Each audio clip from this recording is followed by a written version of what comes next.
안녕하세요. 저는 5년 전에 이혼을 하고 현재 열심히 살아가고 있는 워킹맘입니다. 전 슬아이 예쁜 딸 하나를 두고 있어요.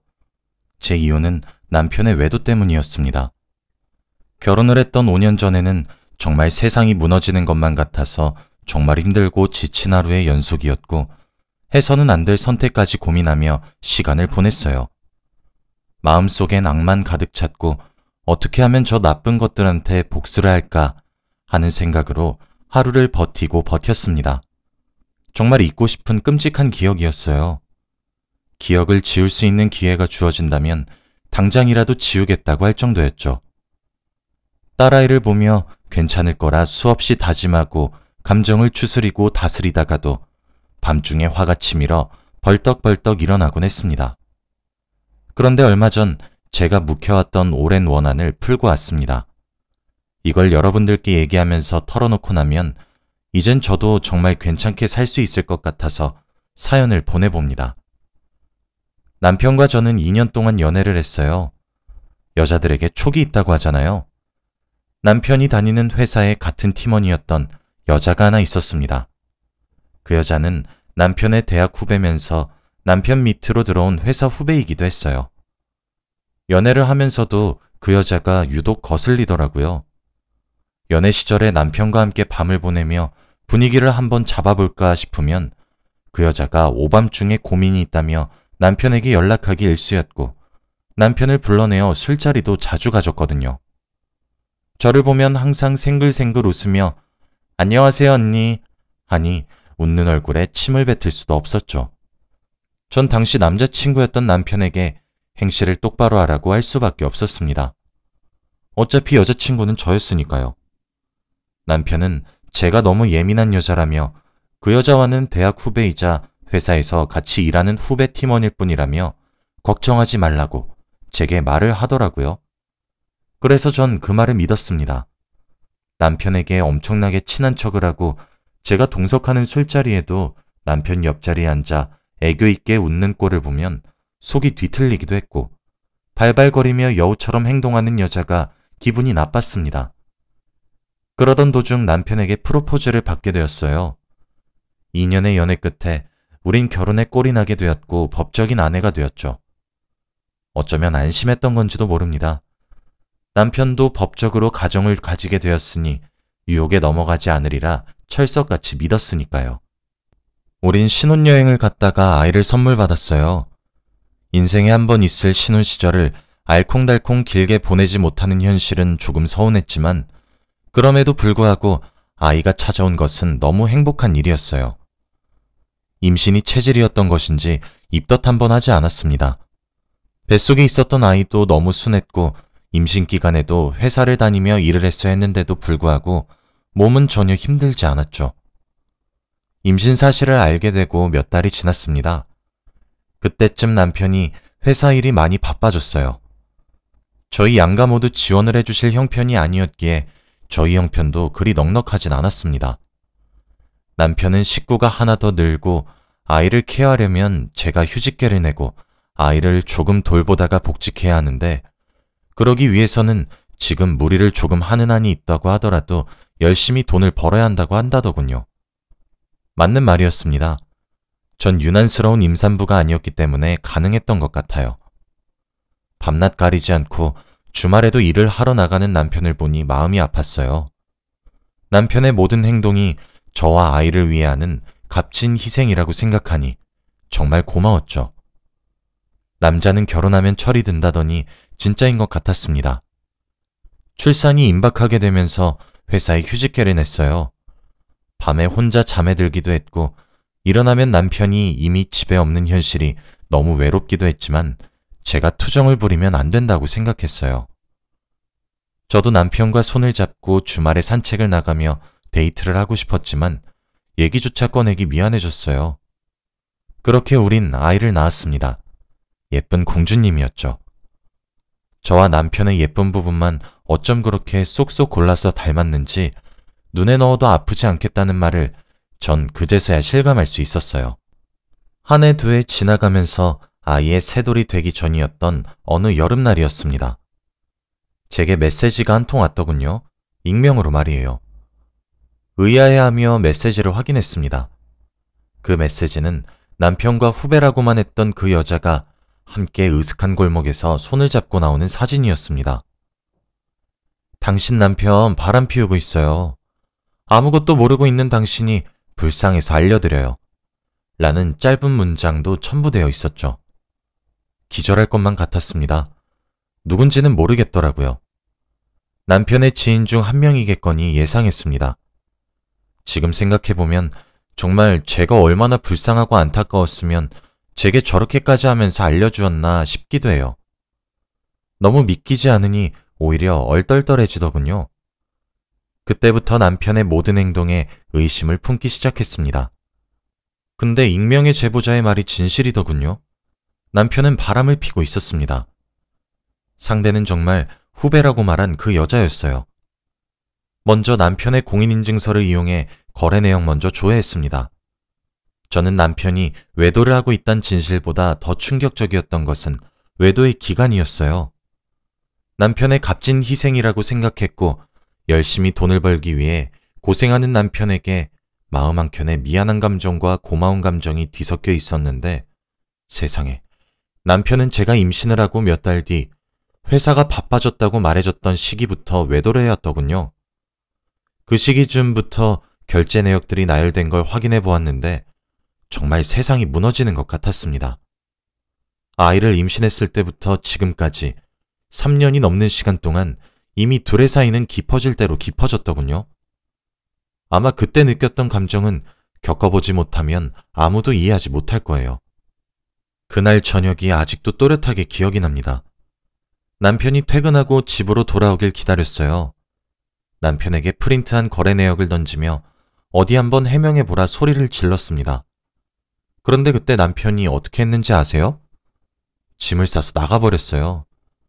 그 당시에 남편은 그 여자에게 미쳐 있었죠. 우리의 아이고 뭐고 그 여자가 혼자 살고 있는 집으로 들어가 살림을 차리더라고요. 남편에게 배신감이 미친 듯이 들었습니다. 전 그때부터 술에 의지하기 시작했고 매일 술을 마셔야 겨우 잠에 들 수 있을 정도였어요. 아이랑 같이 세상을 떠날까 하며 나쁜 생각도 많이 했습니다. 전 당연히 우울증에 걸렸죠. 저희 엄마가 제가 하도 연락이 몇 달 동안 제대로 되지 않아 신혼집으로 찾아오셨는데 술병이 널브러져 있는 집안꼴과 피폐해질 대로 피폐해진 초췌해진 딸의 몰골을 보고 모든 것을 직감하셨죠. 얼마나 억장이 무너졌을까요? 엄마 손에 이끌려 소위 말하는 정신과에 갔어요. 우울증이라고 하더군요. 그렇게 몇 달을 약에 의지하고 술에 의지하며 살았습니다. 꼴에 이런 것도 엄마라고 저만 보면 생글거리며 웃어주고 제가 울고 있으면 달려와 꼭 안아주는 아이를 보며 정신을 차려야겠다고 다짐했어요. 그때까지 이혼은 생각조차 하지 않았습니다. 남편에게 만나자고 했고 남편에게 말했어요. 기다릴 테니 가정으로 빨리 돌아와 달라고 말이죠. 남편은 코웃음을 치며 고민해보겠다고 말하며 저를 비웃고 그 여자의 집으로 가더군요. 그러면 안 되었지만 남편의 뒤를 밟아 그 여자가 사는 집 주소를 알아냈습니다. 남편이 들어가자마자 제가 초인종을 눌렀어요. 문이 살짝 열리길래 문을 젖히며 집 안으로 쳐들어갔습니다. 참, 집골이 가관이더군요. 둘이서 신혼살림을 차렸더라고요. 슬리퍼부터 컵까지 모든 게 2개씩 쌍을 지으며 있었고 언제 찍은 건지 둘이서 결혼 컨셉으로 하얀 원피스와 까만 수트를 입고 찍은 커플 사진이 현관 근처 선반에 액자에 넣어 올려져 있었어요. 억장이 무너졌습니다. 그럼에도 제가 할 수 있는 건 그 낯짝 두꺼운 상간녀에게 부탁하는 일이었어요. 남편과 제발 헤어져 달라고 말입니다. 지금 당신이 우리 가정을 박살내게 하고 있는 거 알고 있지 않느냐고. 남편이랑 나 사이에 아이도 있는데 아이에게 아빠를 뺏어가지 말라고. 우리 가정으로 남편을 다시 돌려달라고. 그럼 나도 넘어가겠다고. 울면서 빌고 또 빌었습니다. 그런데 남편은 그런 저를 내쫓아내려고 하고 있었어요. 그런 남편 곁에 서서 상간녀가 절 내려다보며 비웃으며 말하더군요. 언니, 너무 추하지 않아요? 이거 해도 너무 구질구질 하잖아요. 언니는 자존심도 없어요? 그리고 가정으로 돌아가는 건 오빠 맘이죠. 혹시 돌아간다고 해도 진정으로 마음이 돌아간 거겠어요? 몸뚱아리만 간 거죠. 오빠가 저랑 조금만 더 놀다가 알아서 들어가겠죠? 언니가 이러면 이럴수록 오빠가 언니에게 더 질리지 않을까요? 라면서요. 어떻게 이렇게까지 모질게 구냐는 제 말에 그러게 남편 관리 잘하지 그랬어요. 라고 했습니다. 그 말을 끝으로 그 집에서 쫓겨났어요. 그리고 남편에게 메시지가 한 통 왔습니다. 한 번만 더 이 집에 찾아오면 절 가만두지 않겠다고 하더라고요. 죄를 지은 것은 그 두 사람인데 왜 그리 당당했던 건지. 마치 세상에 저와 아이 단 둘만 남은 듯 했어요. 저희가 그들의 사랑의 방해꾼이더군요. 이가 부득부득 갈렸어요. 저는 그렇게 피눈물이 흐르는 심정으로 이혼을 택했습니다. 가장 바쁠 월요일에 아이를 친정에 맡기고 난 후 제게 익명으로 도착한 두 사람의 사진을 크게 프린트했어요. 그리고 남편의 회사에 찾아갔습니다. 그리고 깽판을 쳤죠. 남편의 부서로 찾아가 남편의 따귀를 내리쳤습니다. 순간 정적이 흘렀고 저는 고래고래 소리를 지르며 남편이 상간녀와 함께 나오는 사진을 던지며 네가 사람이야? 라고 악을 질렀죠. 부장이며 차장이며 죄다 뛰쳐나와 절 말리더군요. 남편은 제가 던진 사진을 보고 급하게 자리를 비웠습니다. 상간녀는 마침 외근으로 자리를 비웠더군요. 전 눈앞에 상간녀를 데려오기 전까지 못 나가겠다고 버텼어요. 회사의 공기는 얼어붙었죠. 그렇게 2시간 정도 기다렸을까? 그동안 부장님은 제게 머리 숙이며 부하 직원들의 관리를 제대로 못해서 죄송하다며 사과하시더군요. 그때 오랜 시간 상사들이 설득해서 그런지 남편과 상간녀 둘이서 나란히 들어왔습니다. 전 상간녀에게 뛰어가 머리채를 휘어잡고 이리저리 흔들었어요. 네가 원하던 건 이거 아니야? 뭐? 남편 간수를 잘해? 너나 잘해! 라며 악을 썼고 눈물바람으로 정말 난동을 피웠어요. 하긴 딱 봐도 초췌한 여자가 남편이 바람나서 찾아왔더니 그 후배가 상간녀라는데 어느 누가 절 말릴 수가 있겠나요? 그렇게 회사를 들쑤시고 집으로 돌아갔습니다. 돌아가는 길에 제 손을 보니 상간녀의 머리카락을 제가 참 많이도 뽑아왔더군요. 폭행으로 고소해도 상관없겠다는 생각이 들었습니다. 전 이혼 소송과 상간녀 소송도 함께 진행했어요. 그들이 원하는 대로 이혼했지만 제 분이 다 풀렸겠습니까? 그 이후로도 저는 가슴이 멍울진 채로 살았어요. 당연히 두 소송 모두 제가 승소했죠. 제가 난동을 피운 일이 남편 회사에 전체로 퍼지게 되면서 남편과 상간녀 둘 다 회사에서 잘리게 되었습니다. 남편의 지인으로 알게 된 사람이 같은 회사에 다녔거든요. 제게 소식을 알려주더군요. 불륜으로 소문이 나서 더 이상 직장을 다닐 수 없을 정도였다고 합니다. 두 사람이 일을 하던 업계는 좁디 좁아서 한번 그렇게 소문이 나니까 둘 다 재취업은 꿈도 꾸면 안 된다고 했죠. 두 사람이 퇴사하고 난 이후에도 한동안 소문이 참 많이도 돌았다고 하더라고요. 남편과 제 사이에 아이가 있어서 그런지 남편은 정기적으로 볼 수밖에 없는데 남편은 직장에서 잘리고 난 이후 생활비와 양육비를 벌어야 했기에 노가다 일을 시작했고 하루 벌어 하루 사는 삶을 살더라고요. 세기의 사랑을 하는 양 당당했던 두 사람은 그렇게 인생이 망하는구나 싶어서 고소했어요. 그런데 그것도 잠시. 상간녀는 재취업은 아예 포기한 모양인지 카페를 열어 창업을 시작했는데 이게 대박이 터져서 오히려 더 성공했더라고요. 하늘도 무심하시지. 어쩜 이렇게 세상을 불공평하게 살게 하나 싶었어요. 당연히 모아놓은 돈은 제게 위자료로 털렸고 쥐뿔도 없는 남편은 상간녀에게 버림을 받았죠.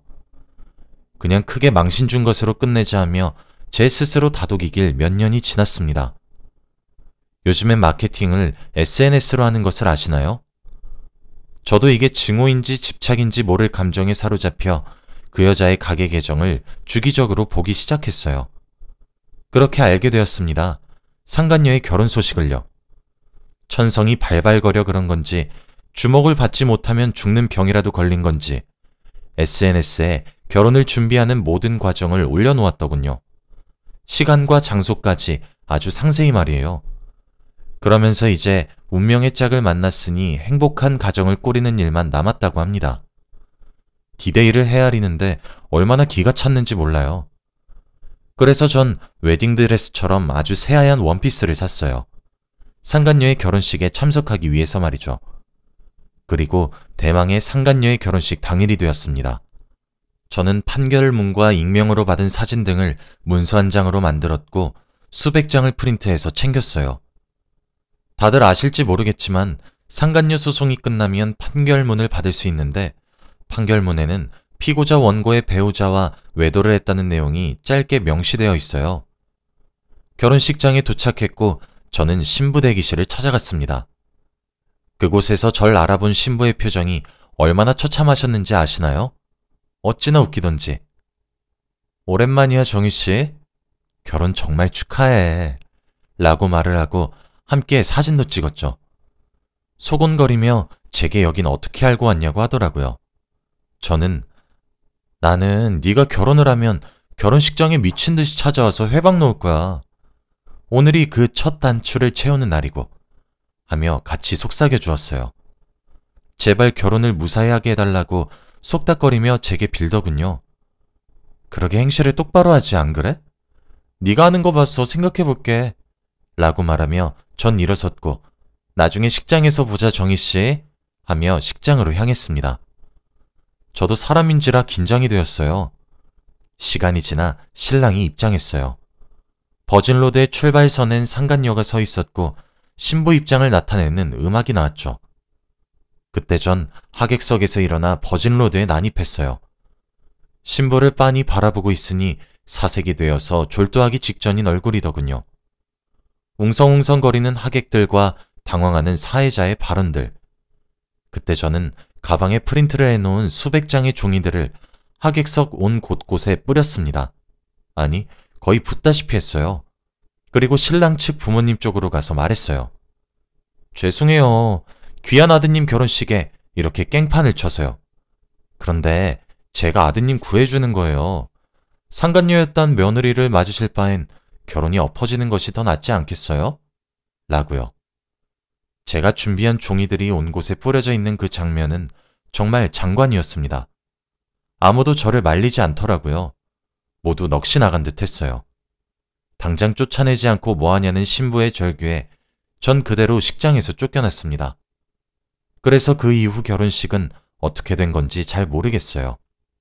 그대로 결혼을 진행할 수 있긴 했을까 싶기도 한데 만약 그대로 결혼을 진행했다면 두고두고 상간녀란 명칭이 꼬리표처럼 따라붙을 거고 시댁의 죄인처럼 살 것이고 결혼식 자체를 파토냈다면 제가 어떤 남자 한 명의 인생을 구제해 준 것이겠죠. 오랫동안 이를 갈았던 것에 비해서는 소박한 복수였는데 저도 상간녀의 인생을 2번 정도 망치니까 속이 다 후련했어요.